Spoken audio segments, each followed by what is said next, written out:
querido, era muy respetado por el barrio, criado desde chiquito en Lanús, en Montechingolo.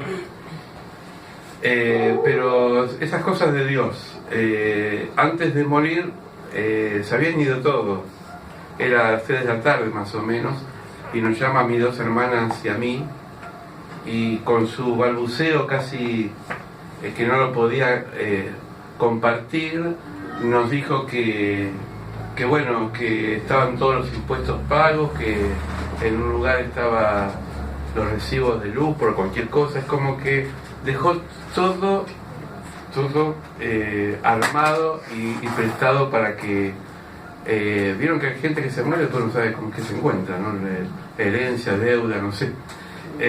Mi papá era muy organizado y hasta el último suspiro trató de dejar bien las cosas ordenadas. Y esto tiene que ver con un personaje de la Biblia que fue muy importante cuando venció a Goliat, ya saben de quién hablo, pero también le llegó su ocaso. Vamos a ver 2 pasajes de la Biblia, Primera de Reyes y Segunda de Reyes, perdón, Primera de Reyes capítulo 1 y Primera de Reyes capítulo 2. Los que quieren buscarlo, y si no escuchen, es interesante cómo David se va a desgastar o cómo lo vamos a desgastar todos. Por ahí los jóvenes les falta mucho todavía. Bueno, pero en algún momento va a llegar. Va a llegar cuando empiecen las arrugas, cuando las canas empiecen algunos van a tener, pero salen, aunque las tienen están. Ayer me encontré con unos amigos de la infancia y decíamos que todos tenemos centímetros menos, es como que nos vamos para abajo, ¿no? Uno crece y después se va achicando, y la vida es así, la vida es fugaz. Siempre digo, la Biblia es un libro sin anestesia, porque es muy honesto aún en el declive del ser humano.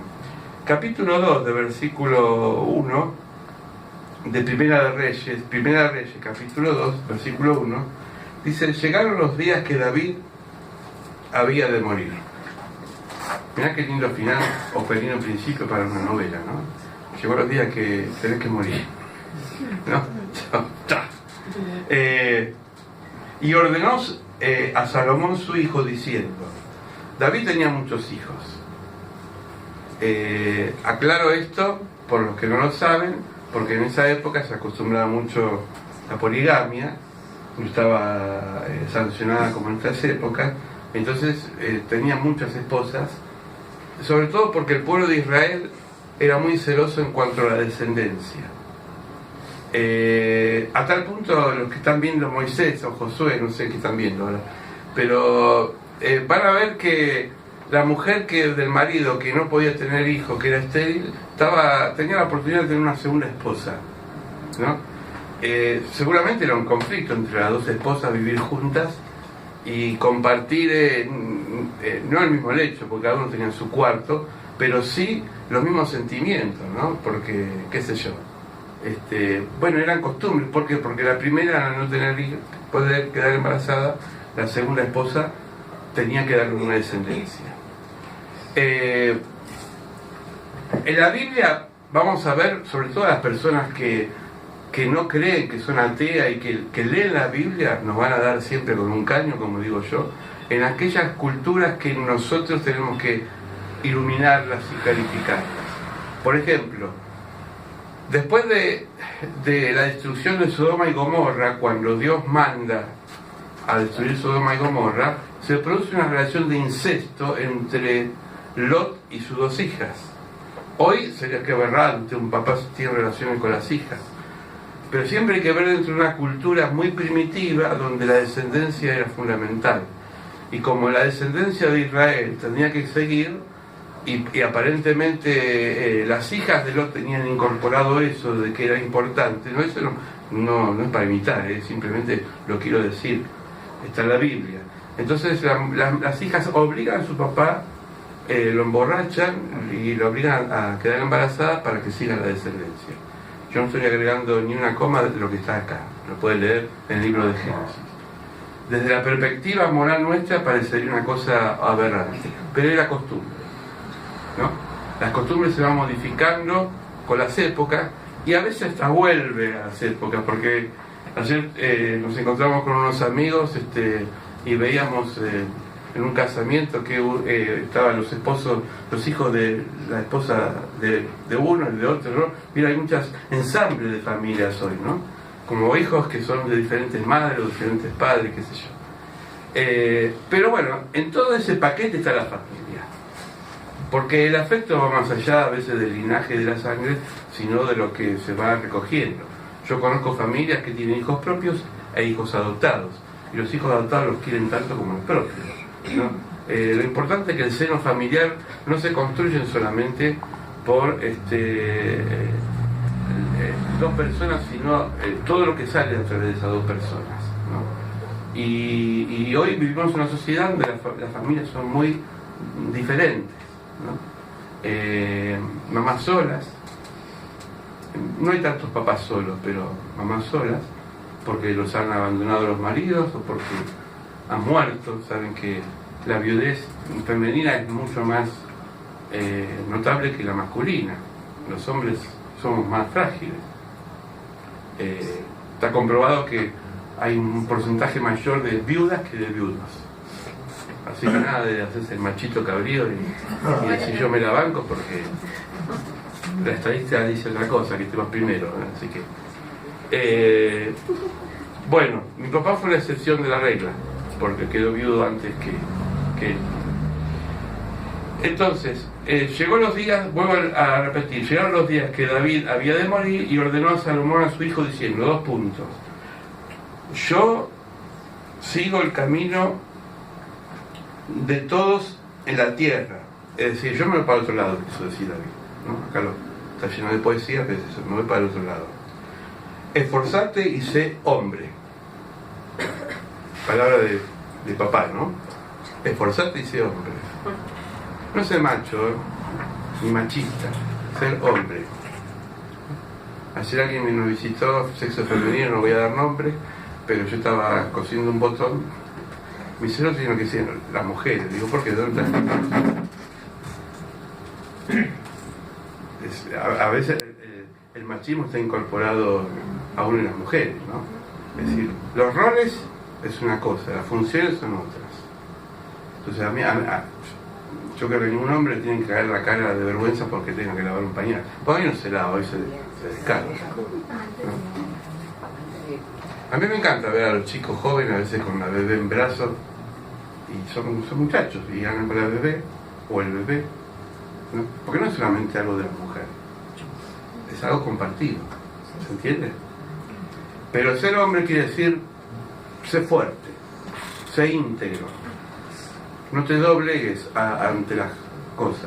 Y sobre todo vamos a ver el versículo 3, guarda los preceptos de Dios, de Jehová tu Dios.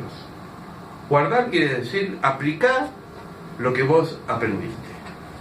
Es como si Dios hoy te dice a vos y me dice a mí y nos dice a nosotros, todo lo que vos atesorás en tu corazón, aplicalo y ponelo por obra. ¿Por qué? Dice, observando sus estatutos y mandamientos, sus decretos y sus testimonios. Fíjense en la palabra testimonio, ¿eh? Dice que el Evangelio se predica con la palabra y el testimonio. Lo que escuchamos recién de María es un testimonio, ¿no? Vino reforzado con una palabra, pero es un testimonio de vida que le pasó a alguien, que nos puede pasar a todos. Porque a veces uno dice, a mí por ahí yo me pasa lo mismo, me siento identificado. De manera que está escrito en la ley de Moisés. ¿Para qué? Para que prosperes en todo lo que hagas y en todo aquello que emprendas. Fíjense, hoy estábamos hablando al mediodía con estas personas y decíamos, ¿cuál es el valor del bienestar? Para ir a la televisión te dice que el bienestar es que tengas una buena cuenta bancaria, que tengas un auto último modelo, que estés en las filas de la televisión, qué sé yo. Para muchos el parámetro del bienestar es estar en una sociedad con éxito, ¿no? Tener casa propia. Pero para los cristianos sabemos que el bienestar va más allá de lo que tenés o lo que no tenés. Porque dice bien la Biblia que más vale un plato de legumbres en paz que una mesa de manjar en contiendas. Entonces el punto es, ¿cuál es el enfoque que yo tengo de lo que es de bienestar? Ser prosperado en todo, o todo lo que emprendas, tiene que ser respaldado por la voluntad de Dios. Por eso, esto es importantísimo, porque nosotros siempre, y esto hasta que dejemos esta tierra, siempre vamos a estar en un conflicto. De lo que me dicen los demás, que no tienen una fe cristiana, de lo que es ser bueno o estar bendecido, entre comillas, o tener bienestar, y lo que Dios nos dice lo que es el bienestar. Por eso es lindo y tener grabado frases bíblicas para sacarlas en momentos difíciles. Yo conocí una vez una familia muy humilde que tenía en la heladera una frase que decía: todo lo puedo en Cristo que me fortalece. Y abajo en chiquito decía: en la lucha, en la escasez y en la abundancia, todo lo puedo en Cristo que me fortalece. Y me decía la señora del hogar, que yo cada vez que veo la heladera que está vacía, o que no sé qué voy a hacer para alimentar a mis hijos, declaro esta palabra, le doy un énfasis de fe, y Dios me da la fortaleza, y siempre de algún lado aparecen las cosas, porque Dios me respalda, porque, como decía un pastor, tenemos un Dios informado, que sabe de nuestra situación. Ayer íbamos con mi esposa a Capital, y cuando desenchillaba el caballo, la moto, me bajaba, me suena el celular y me dice el GPS: usted está en la calle tal, en Capital. Digo, me están observando del cielo.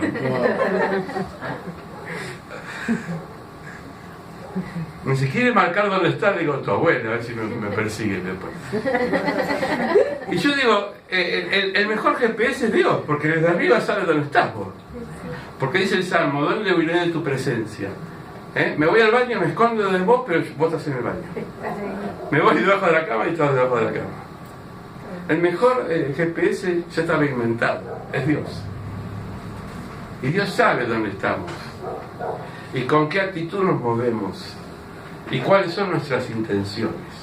Entonces David quería dejar una herencia que no era una herencia, aunque David tenía dinero como rey, no era una herencia material, era una herencia espiritual para la vida de Salomón. Voy a repetirlo porque es muy interesante este pasaje. Guarda los preceptos de Dios, de Jehová tu Dios, andando en sus caminos, observando sus estatutos.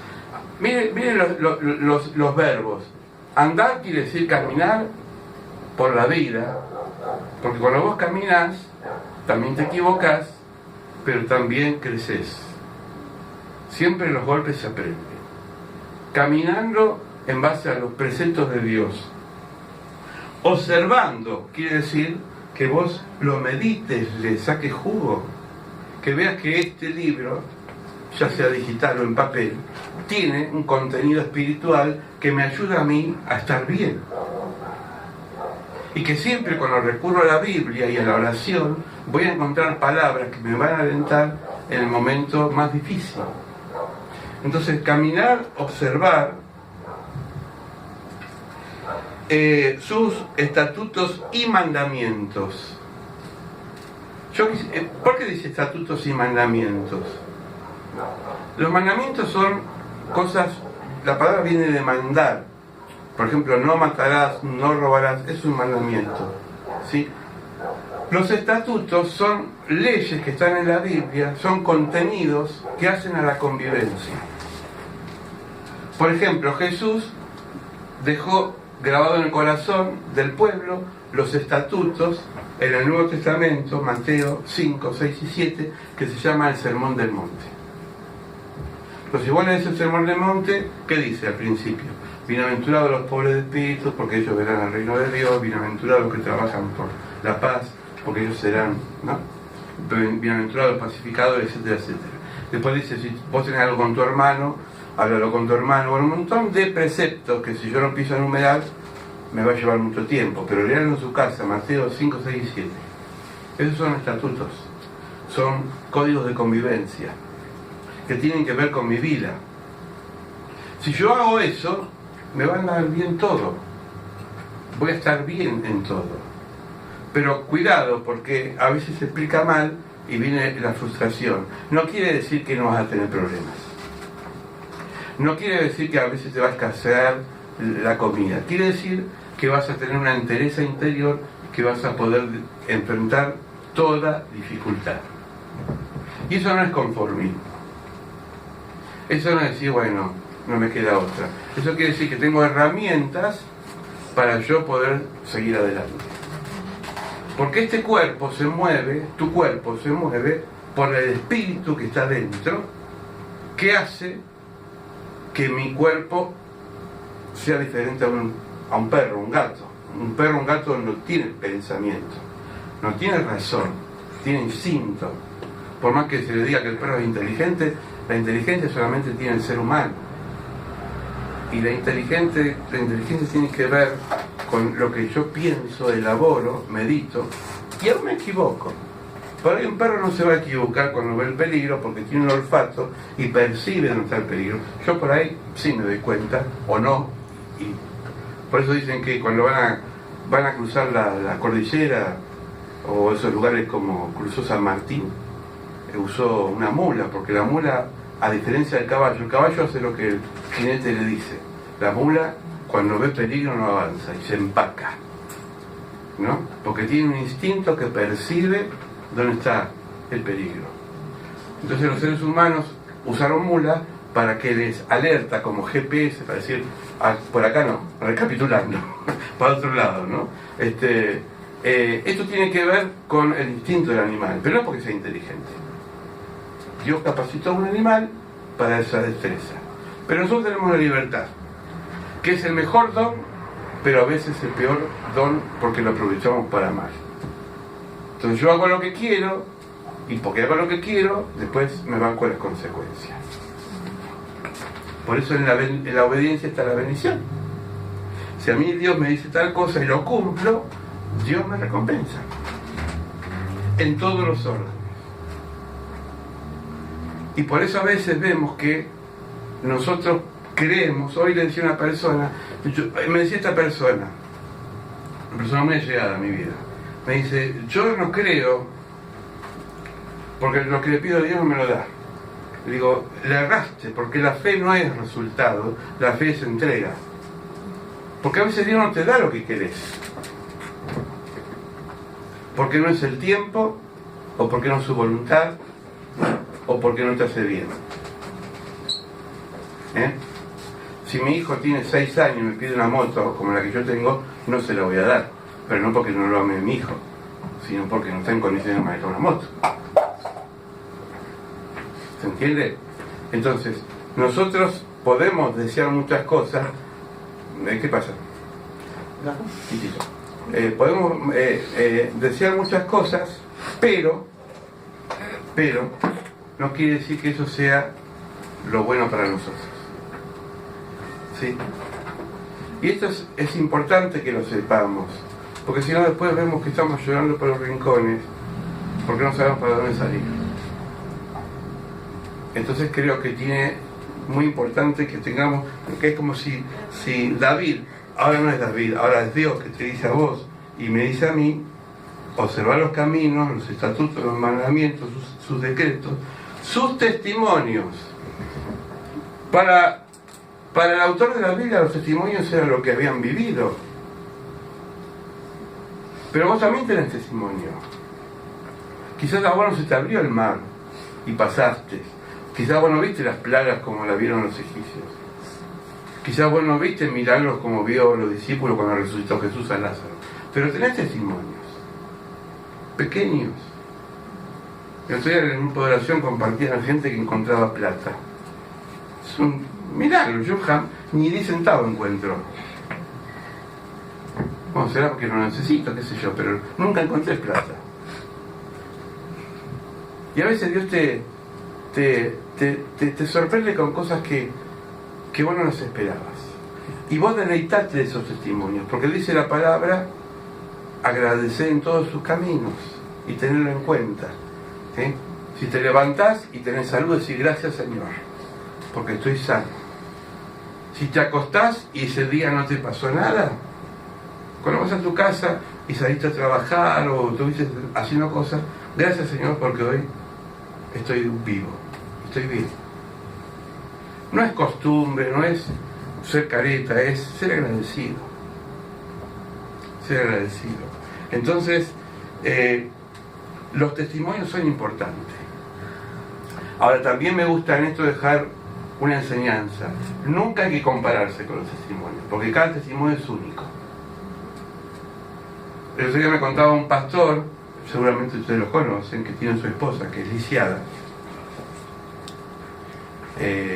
Y entonces en donde fueron a un evento, una persona que tenía bastones, que andaba con problemas de deformidad de cadera, Dios hizo un milagro, la sanó a esa persona y empezó a caminar. Y yo pensaba, y la mujer de este pastor, que es pastora, que anda en silla de ruedas, ¿cómo se habrá sentido al ver un testimonio que, porque muchos dicen, ¿por qué a ella y a mí no? Es normal. Bueno, porque Dios a cada uno los trata en forma diferente. Pablo tenía un aguijón, dice en segunda de Corintios, que estaba en la carne, que no se sabe si era una enfermedad, algunos dicen que sufría de miopía o de algo en los ojos, porque escribe su carta a los tesalonicenses que dice, escribo con letras grandes, como diciendo yo no sé cómo escribir. Venían secretarios que le dictaban porque ya Pablo tenía problemas, dicen los que estudiaron que era una especie de paludismo, una enfermedad que le producía ceguera, ¿no? Puede ser que sea eso, no se sabe qué era el aguijón, pero dice Pablo, yo se lo pedí al Señor 3 veces que me lo quite.